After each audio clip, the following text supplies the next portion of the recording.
Hello, I'm BIA and I fell in love with my uncle. It's not a story I'm proud of, nor do I know why I'm telling it, but sometimes the heart makes decisions that the mind can. I never understood. This relationship not only brought the weight of guilt, but also an emotional abyss that I thought I couldn't climb out of.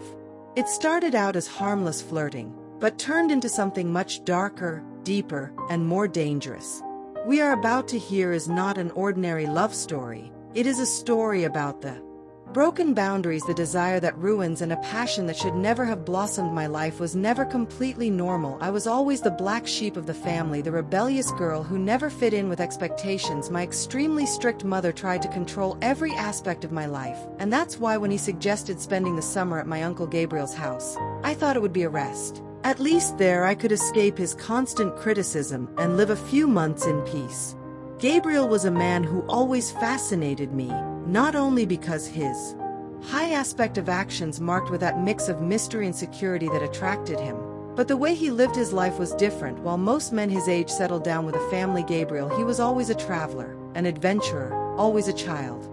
He came home for Christmas or some special occasion. He brought with him fascinating stories and exotic gifts, but this summer was different. Now she was no longer an impressionable girl. She was 19 and started seeing Gabriel with other people. From the moment I arrived at his country house, something changed in the atmosphere.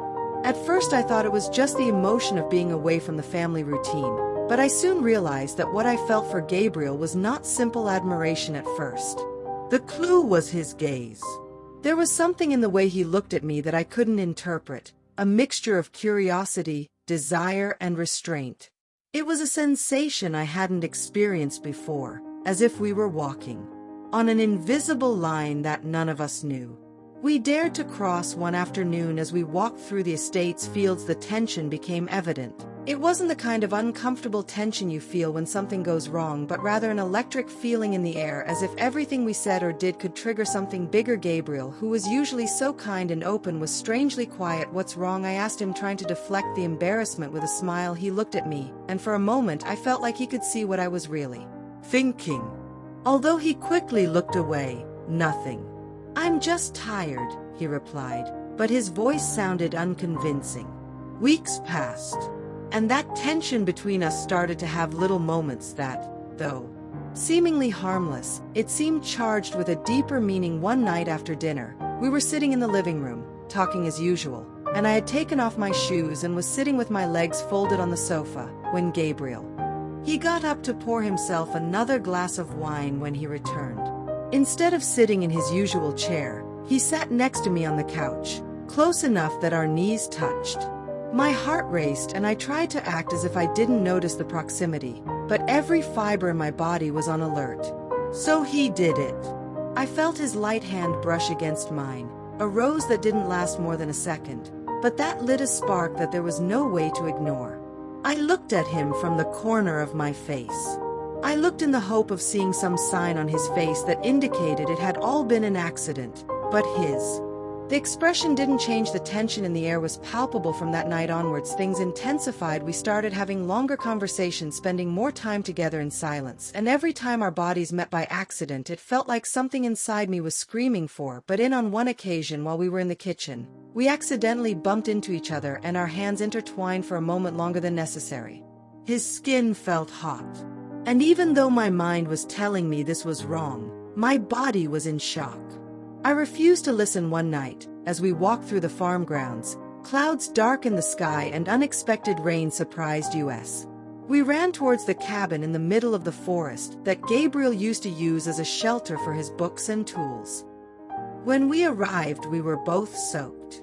We looked for a long moment, and it was at that moment that everything changed. Without saying a word, Gabriel approached me, and before I knew it, our mouths met in a desperate kiss full of everything. Desire. Repressed from the last few weeks, what happened next was a storm of emotions in the heat of the moment. There was no room for guilt or morality. Gabriel picked me up and leaned me against the hot wall. I felt the weight of his body against mine, and mine fingers intertwined in his hair. His hands ran over my back with a mix of urgency and delicacy. The sound of the rain hitting the roof mixed with our heavy breathing. Everything at that moment seemed inevitable. What disturbed me most wasn't it. It wasn't just the fact that I was involved with my own uncle. but how natural it felt in the midst of the madness of passion. There was an unspoken understanding between us, as if deep down we both knew that we had crossed a line from which there was no how to go back, but also that none of us wanted to go back. Their contact took me to dark and anxious places. The cabin smelled of wet wood, and the two of us, as if we were one, slowly descended, maintaining our position. Union, and as I let myself fall to the floor. Would his lips brushed my neck with hints of what was to come. It was inevitable, as natural and organic as the rest of the night we turned upside down, but in this position he also took control, his mouth finding mine again, this time softer. Almost forgiving my past sins. Everything that had been repressed now came to the surface, and our desire grew unrestrained. Passion led us to explore new terrains of pleasure. He took my face in his hands and kissed me deeply as he made me do it. I felt him from behind with an urgent and insistent rhythm. I felt him join me completely and fill me completely. The lust consumed us, and there was no going back. I remember until in a moment of ecstasy my lips they kissed his chest and my mouth went down without control, giving pleasure to while the pleasure completely dominated him. From that day on, the meetings were more frequent, more intense during the day. We acted normally, but when night fell everything changed. We met in the forest cabin, in his room, right in the kitchen at midnight, always with that same mixture of desire and danger. There were moments when we both tried to stop and put an end to what we knew was a mistake, but we always came back to each other. I remember a certain night when we were in his room with the window open. I let the warm night breeze fill the space. Gabriel looked at me with a mixture of sadness and desire. "It can't go on like this," he said, his voice hoarse and full of emotion. I knew he was right, but I also knew I couldn't stop him, I whispered, but before he could say anything else I approached him and kissed him with all the strength we had left, moving together as if it were the last time, as if the world was going to fall apart at any moment, and we wanted to take advantage every second. His body was an extension of mine, and in those moments nothing else existed. However, the weight of reality began to fall on me harder. As the summer drew to a close, I realized we couldn't go on living in this fantasy. It was about to arrive, and although I didn't know what was happening, I felt the imminent danger of being discovered. I tried to talk to Gabriel about ending it all, but every time I tried I found myself trapped in his arms again. The day my mother arrived, it was as if everything had collapsed, Gabriel, and I no longer had the courage. We hadn't had the courage to do what we had started, and the guilt consumed me with its usual smile without suspecting anything other than. The tension between Gabriel and I was palpable even to someone outside the situation. Every time we exchanged glances, it was as if the world stopped for a second. Remembering everything we had done that night when my mother went to sleep, I decided I had to face Gabriel. I found him in the living room, sitting in his chair favorite with his gaze lost in the fire burning in the fireplace. "That's it," I said without being able to look him in the eyes. Gabriel didn't respond immediately. I knew he was right, but I also knew that we were both trapped in something bigger than us. He finally stood up and looked at me with a mix of pain and resignation. "I always knew this would end badly," he murmured. We looked at each other for the last time, and that was the last time I saw him. I left the next day, taking with me not only the suitcases full of clothes, but also a whirlwind of emotions that I didn't know how to handle. The journey home was silent and uneventful, but my mind was in absolute chaos. Every thought took me back to the cabin for those stolen moments of passion and the guilt I shared with Gabriel. When I got home, I found myself in the same routine I had left behind, but everything seemed different. My mother was happy to have me back, but I couldn't stop thinking about everything that had happened. Many times I felt I was looking at the hallway, lost in memories and with a guilt that squeezed my chest. Life went on, but I felt trapped in an emotional limbo from which I couldn't escape. It was several weeks before Gabriel's news arrived. It wasn't a surprise message. It wasn't a direct connection, but a casual comment I heard from a friend who knew Gabriel's family, who had an accident while traveling. And although the news was stable, it impacted me deeply.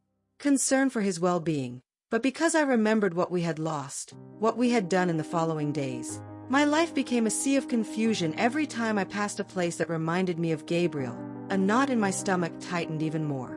The distance only increased the feeling of isolation and desolation, the guilt for what had happened, the pain of separation and regret consuming me. I felt as if my heart was in pieces, trapped between the love I had felt and the damage I had caused. Night while looking through old photos in an album I brought from Gabriel's house, I found a photo of us together in the cabin. Just before everything changed in the photo, we were laughing, a photo of pure happiness. I realized how this profoundly affected our lives and how fragile everything we built was. Every smile in that photo seemed to mock the sadness I felt at that moment. I decided to write a letter to Gabriel. I poured out all my confusion and regret. The letter wasn't meant to be sent. It was for me to try to put my thoughts and feelings into it. I told him everything I had felt, what I had learned, and how love and guilt were. They intertwined in my heart. I didn't expect an answer, but I needed to put into words what was impossible to express at that moment. Life continued, and although I tried to move on, the shadow of what had happened to Gabriel never completely disappeared. Every time I found a reason to smile, there was a part of me that remembered the pain and conflict I had experienced. My relationship with my mother became more distant.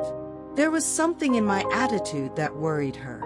I was in a constant state of reflection and regret. A year later, while I was in a coffee shop, I received a phone call that surprised me. He was an old friend of Gabriel's. Someone who was in contact with him during his recovery invited me for a meeting at the country house as Gabriel had decided to return home after the accident. My heart skipped a beat. The idea of seeing him again scared and attracted me at the same time.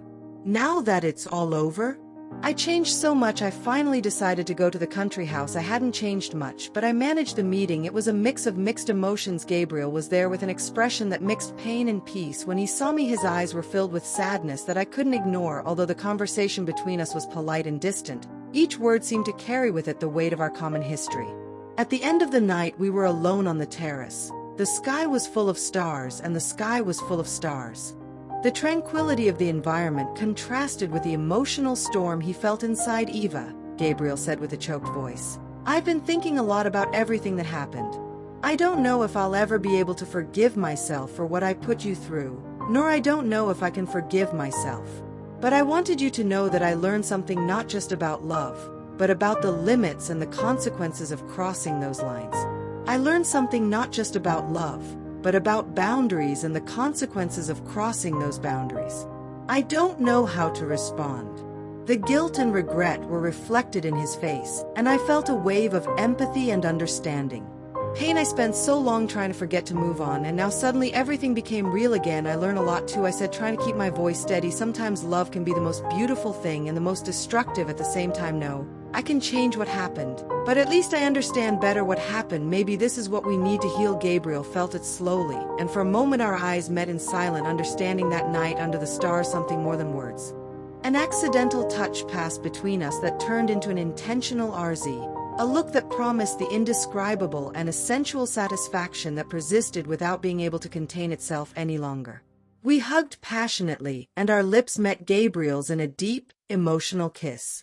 Entity, his hand slid through my hair while the other hand explored my curves under my skirt. We took off our clothes in a hurry and impatiently, looking for each other's skin. He guided me towards the camp bed spread out on the terrace, and we melted together. Our body picking up the broken pieces of our unfulfilled promise. Definitely no. There were no easy answers or a way to erase the past, but there was a sense of closure in the end. We said goodbye without promises or expectations, but with a kind of peace. The return to my life normal. No, it was easy, but I started to find ways to move on. The guilt didn't go away completely, but I learned to live with it, to understand that sometimes the hardest lessons teach us something valuable about ourselves. The summer I spent with Gabriel will always remain in my memory as a complex and painful chapter, but also as an experience that taught me about love, desire, and responsibility. Now, when I look back, I see that everything that happened was a process of learning and responsibility. Personally, the decisions we make can have profound and lasting consequences, but they can also teach us to be more aware and value what really matters in life. Gabriel and I may never go back to the way we were before, unless I found a way to reconcile with the past and move towards the future. You wanted more intensity of adventure? It doesn't end here. Like and subscribe to keep exploring the most exciting and surprising stories. Don't stop now, there's so much more to discover in our next videos.